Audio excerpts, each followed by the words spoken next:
रियासत पाकिस्तान ने यह फैसला करना है कि क्या हमारे लिए कौमी मफाद ज्यादा अहम है या नून लीग का मफाद ज्यादा अहम है। ये आजाद कश्मीर है, आजाद कश्मीर है। हम कभी भी इसको मकबूजा कश्मीर नहीं बनने देंगे।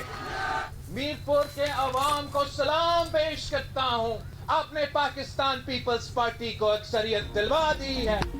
आजाद कश्मीर इलेक्शन में वोट पर डाका मारा गया। कौमी मफाद हम या नून लीग, रियासत फैसला करे। रियासती फैसले नून लीग को तरजीह दे रहे हैं। बिलावल भुट्टो आजाद कश्मीर के इंतखाबी नताइज पर बरस पड़े। मुजफ्फराबाद में कारकुनों से खिताब में कहा, नून लीग के मफाद में हम किसी के साथ खड़े होने को तैयार नहीं। कश्मीर का बच्चा बच्चा जानता है कि मीरपुर में पीपल्स पार्टी की अक्सरियत है। चौधरी यासीन दोनों नशिस्तों पर कामयाब हुए। हम अपनी 100% सीटें वापस छीन कर रह के अवामी मैंडेट के दिफा के लिए किसी दबाव के सामने नहीं झुकेंगे। जमहूरियत के नाम पर नाइंसाफी को कबूल नहीं किया जा सकता। अवाम के एतमाद पर शुक्रगुजार हैं, उनके वोट का हर कीमत पर तहफ़्फ़ुज़ करेंगे। तारीख गवाह है कि जुल्म और नाइंसाफी को कभी जमहूरियत का नाम नहीं दिया जा सकता। जुल्म, जबर और ज़्यादती को जमहूरियत का लिबादा उड़ाने की कोशिश कामयाब नहीं हो सकती। हम आज़ाद कश्मीर को कभी मकबूजा कश्मीर बनने नहीं देंगे। पोलिंग स्टेशन पर हमले हो, इंटरनेट बंद हो तो ये आज़ाद नहीं मकबूजा कश्मीर लगेगा।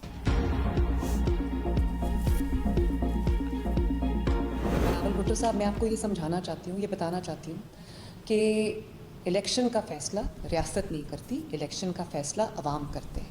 पीपल्स पार्टी अपनी हार कबूल करती। आज बड़ा अफसोस हुआ देख के जिस किस्म की ज़बान इस्तेमाल की गई, जिस धांधली का आप इल्ज़ाम लगा रहे हैं, वो गिलगित बल्तिस्तान के इलेक्शन में आप जीत गए, वहाँ धांधली नहीं हुई। AJK का इलेक्शन आप बुरी तरह हारे तो वहाँ पर आपने धांधली का इल्ज़ाम लगाया कि पिछले 1 साल से वहाँ पर पीपल्स पार्टी की हुकूमत है और पीपल्स पार्टी ही के दौर में वहाँ के हालात ख़राब हैं। बिलावल साहब, इलेक्शन का फैसला रियासत नहीं अवाम करते हैं। गिलगित बल्तिस्तान इलेक्शन में आप जीत गए तो धांधली नहीं हुई, आज़ाद कश्मीर में हार गए तो धांधली हुई। वज़ीर आला मरियम नवाज का बिलावल भुट्टो पर जवाबी वार, कहा आप रोना धोना छोड़े, खुले दिल से हार तस्लीम करें। अफसोस हुआ पीपल्स पार्टी ने जिस तरह की जुबान इस्तेमाल की। 17 साल से सिंध में आपकी हुकूमत है, आपके पास अवाम को बताने के लिए कुछ नहीं। सिंध की सड़कें टूटी हुई हैं, सेहत की सहूलियात नहीं। कश्मीर के अवाम पंजाब की तरह सहूलियात मांग रहे हैं। इल्जाम से कुछ नहीं होगा। बिलावल अपने बयानिए और कारकर्दगी पर मजीद मेहनत करें। वो ये क्यों भूल गए कि कश्मीर में 1 साल से पीपल्स पार्टी की हुकूमत है। आज़ाद कश्मीर के हालात पीपल्स पार्टी की हुकूमत में ही खराब हुए। मेरा मशवरा है, सिंध में सड़कें, सेहत की सहूलियात और गवर्नेंस बेहतर बनाए। नून लीग कश्मीर के अवाम के साथ किए वादे पूरे करेगी।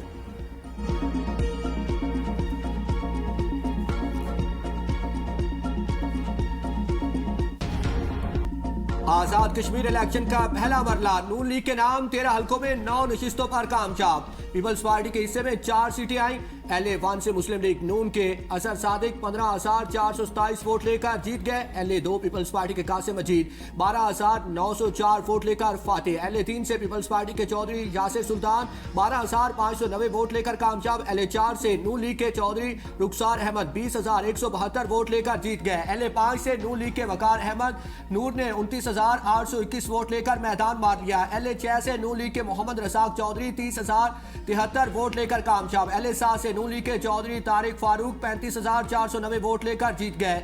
LA8 से पीपल्स पार्टी के मलिक जफर इकबाल 19,533 वोट लेकर कामयाब। LA9 से पाकिस्तान मुस्लिम लीग नून के उमैर नईम 31,080 वोट लेकर जीत गए। LA10 से पीपल्स पार्टी के चौधरी मोहम्मद यासीन 12,421 वोट लेकर फातेह रहे। LA11 से लीगी रहनुमा मोहम्मद आसिफ 26,190 वोट लेकर जीत गए। LA12 से मुस्लिम लीग नून के मोहम्मद रियासत 35,168 वोट लेकर जीत गए। पीपल्स पार्टी के चौधरी यासीन 30,320 वोट लेकर दूसरे नंबर पर है।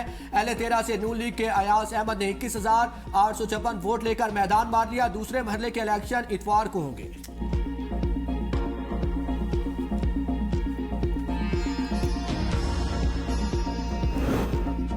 वज़ीर-ए-आज़म आज़ाद कश्मीर फैसल मुमताज़ राठौर ने कोटली के मुतादिद हलकों में धांधली का इल्ज़ाम आयद कर दिया। फौज की निगरानी में दोबारा इलेक्शन कराने का मुतालिबा। कहा मुस्लिम लीग नून ने धांधली करके इंतखाबी अमल को दागदार कर दिया। चौधरी मोहम्मद यासीन के आबाई हल्के में यकतरफा तौर पर बैलेट पेपर्स पर मोहरें लगाई गई। सेंसा में चौधरी इखलाक की मुबैना कामयाबी को शिकस्त में तब्दील करने की कोशिश की जा रही है। सेंसा में प्रिजाइडिंग ऑफिसर्स ने खुद बयानात रिकॉर्ड करवा कर कहा कि उन्हें जरगमाल बनाकर ठप्पे लगाए गए हैं। ईरान पर अमेरिकी हमले रुकने से आलमी मंडी में तेल की कीमतें एक हफ्ते की कम तरीन सतह पर आ गई। ब्रेंट खाम तेल की कीमत $9 कमी के बाद $87.60 फी बैरल हो गई, जो 17 जुलाई के बाद इसकी कम तरीन सतह है। अमेरिकी खाम तेल की कीमत भी $6.70 कमी के बाद $82 फी बैरल हो गई। तेल की कीमतों में कमी के बावजूद पाकिस्तान में आवाम को रिलीफ ना मिला। डीजल ₹3.37 महंगा, पेट्रोल की कीमत में ₹1 कमी। पेट्रोल की नई कीमत ₹334.18 फी लीटर मुकर्रर। डीजल की नई कीमत ₹386.83 फी लीटर हो गई।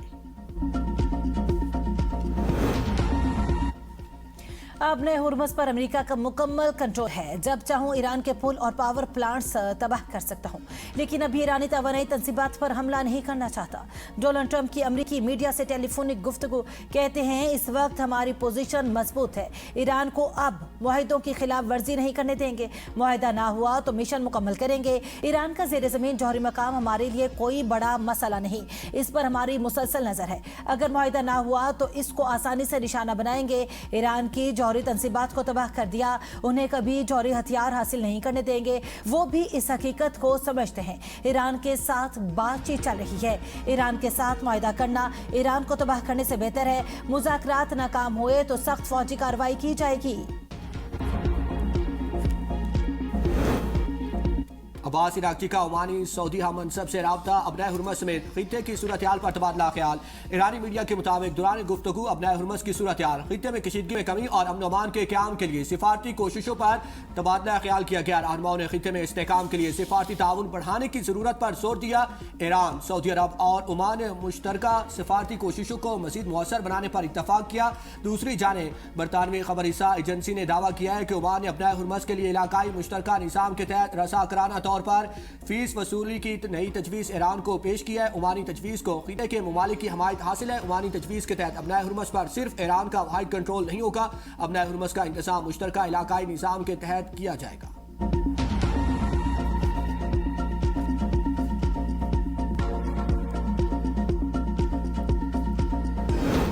साल्सों के जरिए अमरीकी तजावीज़ को मुस्तरद कर दिया था। ईरानी नायब वज़ीर ख़ारजा का इंकिशाफ, कासिम गरीब आबादी ने कहा मुज़ाकरात का आगाज़ इस्लामाबाद में हुआ था, जहां अमरीकी वफ़द ने एक ऐसा मंसूबा पेश किया जिसमें ईरान के लिए नाकाबिले कबूल शराइत शामिल थी।